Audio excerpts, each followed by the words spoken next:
এই চুক্তি আমাদের কোনো প্রত্যাশা ছিল না।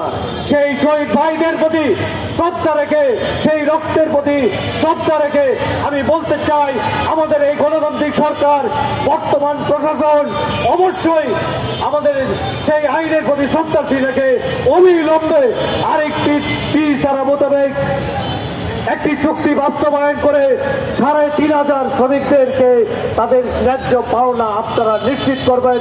সেই নিশ্চিত প্রকল্পে আমরা সর্বাত্মক আপনাদের সহযোগিতা করব। অন্যথায় যদি তাদের সেই পাওনা যদি নিশ্চিত আগামী কয়েকদিনের মধ্যে যদি না করতে পারেন, শ্রমিকরা যে কর্মসূচি দিবে সেই কর্মসূচির সাথে আপনাদেরও সহযোগিতার আহ্বান রাখছি এবং আমরাও সেই কর্মসূচিতে অংশগ্রহণ করব ইনশাল্লাহ।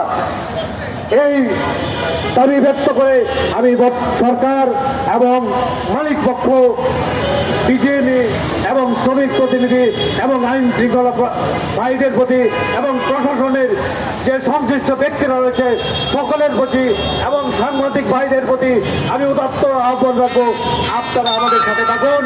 শ্রমিকদের ন্যায্য পাওনা অধিকারে আপনারা অংশগ্রহণ করুন, দেশে আইনের শাসন প্রতিষ্ঠা করুন, শ্রম আইন বাস্তবায়ন করুন, মেহনতি মানুষের কল্যাণে আপনারা অংশগ্রহণ করুন।